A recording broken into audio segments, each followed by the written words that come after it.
Assalamualaikum Buya.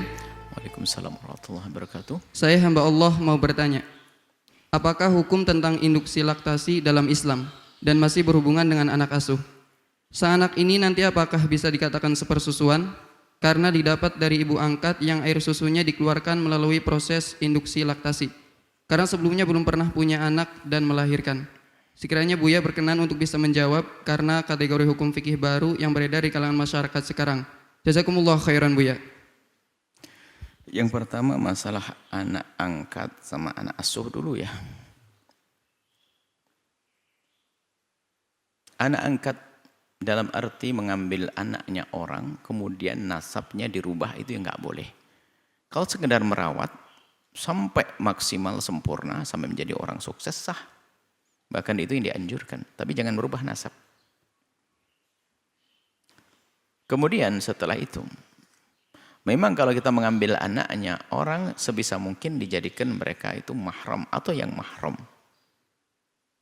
Misalnya kalau Anda, semoga Anda ini diberi karunia putra putri. Kalau seandainya ada seorang suami istri tidak punya anak, kemudian ingin mengambil anak, maka hendaknya yang perlu diperhatikan sisi kemahraman. Supaya rumah itu nggak ada maksiat di kedepan hari. Contoh, jika keluarga suami istri menghendaki anak laki-laki, maka hendaknya diambil dari keponakan atau yang mahram dengan istri. Kalau ternyata keluarga itu menghendaki anak perempuan, maka hendaknya diambil perempuan yang mahram dengan suami. Misalnya keponakan suami, sehingga keponakan suami mahram sampai kapanpun, tidak batal wudhu. Dengan istri sama-sama perempuan. Harus ini diperhatikan sisi ini. Ini diutamakan cara semacam itu. Kalau nggak ada, harus punya kewaspadaan bahwasanya setelah mereka sudah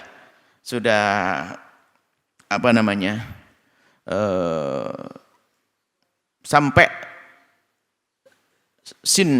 umur yang membangkitkan syahwat, maka akan diberlakukan karena lawan jenis kemahraman tadi, hukum-hukum kemahraman. Haram melihat auratnya, haram berduaan dan seterusnya. Ini harus waspadai bagi orang yang memungut anaknya orang. Secara umum memungut adalah bagus, istimewa, menolong orang. Tapi ingat, harus ditinjau sisi hukum. Cuman kadang karena merawat dari kecil sudah terbiasa seperti anaknya sendiri. Biarpun demikian, kalau memang mereka bukan mahram, wahai ibu yang solehah, dia laki-laki yang engkau rawat, maka harus ada kewaspadaan di sini. Harus dijalankan syariat, nggak boleh tidak. Kemudian ada cara lain, menyusui. Nah ini. Tadi menyusui, rupanya suami istri nggak punya anak. Bagaimana kalau ternyata sang ibu ini kemudian mengambil satu anak disusui? Dengan proses tadi, prosesnya adalah minum obat dan sebagainya sampai keluar air susu. Karena dia tidak pernah melahirkan, maka tidak ada air susu. Ini pernah ditanyakan waktu itu ya, tentang seorang anak perempuan, anak gadis, tiba-tiba dia minum obat, keluar susu, kalau nyusui bagaimana?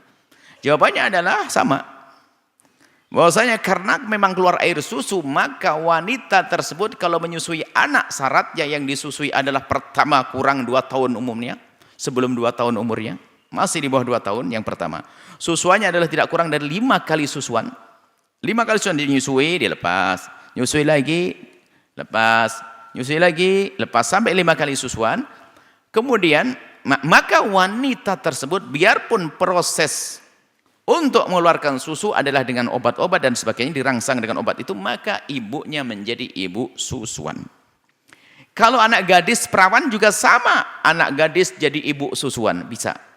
Cuman kalau anak gadis permasalahan sampai di situ karena nggak punya suami. Tapi yang ini dipertanyakan lagi, lah suaminya ini apakah bisa menjadi bapak susuan? Oh, nah ini pertanyaan tambahan. Suaminya harus menjadi ayah susuan. Imam Khatib Syarbini menjelaskan bahwasanya baru nisbat yang punya susu itu adalah syaratnya melahirkan, baru suami itu dianggap punya susu. Maka dari sisi ini, maka sang suami itu tidak dianggap sebagai ayah susuan karena sang suami belum menjadi sebab kelahiran itu sang istri. Kelahiran yang halal ya, kalau anak zina nggak masuk di sini. Misalnya ada seorang laki-laki menzinai perempuan lalu perempuan itu hamil, maka dia tidak akan menjadi ayah susu karena nggak sambung.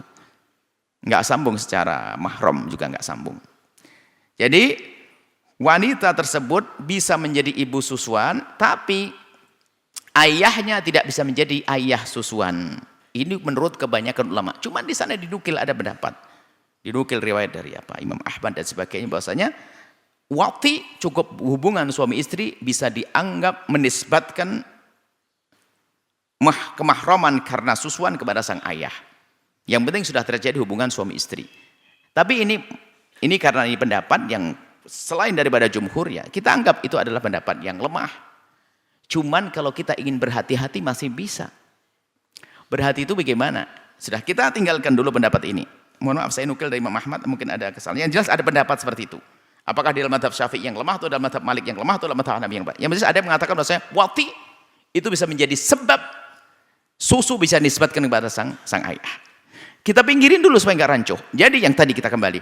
Ibu yang nggak punya anak kemudian nyusuin seorang anak dengan cara bagaimana dengan proses medis sehingga sampai keluar susu, maka ibunya bisa menjadi ibu susuan tapi sang ayah tidak. Karena ayahnya bukan menjadi sebab tidak menjadi sebab kelahiran sang anak. Ada pembahasan lain yang mungkin ini tambahan. Jadi ayah susuan itu adalah ayah yang menjadi sebab keluarnya susu sang ibu. Contoh ini supaya ada gambaran di sini. Ada seorang wanita punya suami. Kemudian waktu hamil meninggal dunia sang suami. Setelah hamil melahirkan. Setelah melahirkan Masya Allah susunya banyak. Cuman setelah melahirkan dan dia boleh menikah. Setelah melahirkan nikah lagi dengan suami yang baru. Setelah menikah dengan suami yang baru ternyata punya suami. Suami ternyata susunya banyak banget. Akhirnya nyusui. Ada 10 orang disusui sama dia. Maka 10 orang itu anak susuan bagi sang ibu, tapi tidak susuan kepada sang ayah yang suaminya yang baru menikahinya. Karena apa? Sebab keluarnya air susu adalah kelahiran dari bayi dari suami yang pertama. Disinilah yang harus dipahami. Maka yang dikukuhkan tadi bahwasanya ayah daripada wanita suami istri yang tidak punya anak tadi, ayahnya sang suami tidak bisa menjadi ayah susuan bagi sang anak. Karena keluarnya air susu bukan disebab karena kelahiran oleh sang suami tersebut. Hasil dari dengan sang suami tersebut. Baik, karena ada pendapat yang lemah. Seandainya kita mau berhati-hati juga sah saja. Berhati-hatinya begini. Urusan kemahroman ya kemahroman karena ini berat-berat di sana sini ya. Kalau kita anggap itu mahram, nggak boleh saling nggak boleh misalnya kalau memang ayah itu dianggap sebagai mahram bagi sang anak ya, mahram bagi sang anak. Berarti dengan anak-anak yang lainnya, anak sang ayah, mungkin dia punya anak yang lain juga mahram. Sehingga tidak boleh saling menikah. Karena ayahnya ayah susuan. Nah ini harus waspada. Di hal ini. Kalau kita anggap tidak mahram, kalau dianggap tidak mahram, ya bebas nanti sang ayah ini anak-anak yang lainnya anaknya sang ayah ini bisa nikah dengan laki-laki yang disusui oleh istrinya seperti itu. Makanya harus hati-hati dalam hal ini. Maka hati-hatinya begini deh, kalau memang laki-laki itu punya anak perempuan, punya anak laki-laki jangan dinikahkan dengan anak disusui oleh istrinya. Ihtiyat, hati-hati. Cuman mungkin dalam urusan bergaul setiap hari anggap saja itu ikut pendapat lemah ya kayak dianggap mahram sah-sah saja karena sudah sangat dekat dirawat dari kecil. Sebetulnya kami ini pendapat ini karena juga dimunculkan sengaja kami hadirkan hanya untuk cari solusi saja. Sebetulnya kalau Anda ikut yang pertama selesai adalah tidak sambung selesai. Setelah tidak sambung dianggap seperti orang lain selesai. Nggak ada mahram di situ. Mahram karena susuan. Mohon maaf ini adalah memang terdapat di dalamnya beberapa permasalahan agak sedikit bulat sebenarnya tidak bulat kalau Anda paham cara rinci. Itu saja insya Allah. Baik, pendapat yang lemah kita pinggirin atau pendapat yang kedua. Saya tidak katakan pendapat yang lemah, mohon maaf. Pendapat yang kedua, pendapat yang pertama yang kebanyakan jumhur ulama adalah ayahnya tidak bisa menjadi ayah susuan karena sang istri tidak pernah melahirkan dari sang suami tersebut. Selesai. Itu aja yang dipakai. Adapun yang lainnya adalah masalah ihtiyat, hati-hati. Boleh Anda ambil, sah-sah saja untuk berhati-hati. Karena kalau mengambil dia nggak mahram akan ngambil satu sikap hati-hati.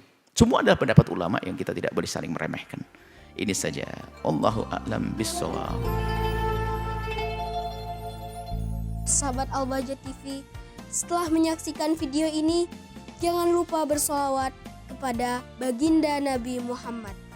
Shollu ala Nabi Muhammad. Allahumma sholli alaihi wa ala alihi wa sahbihi.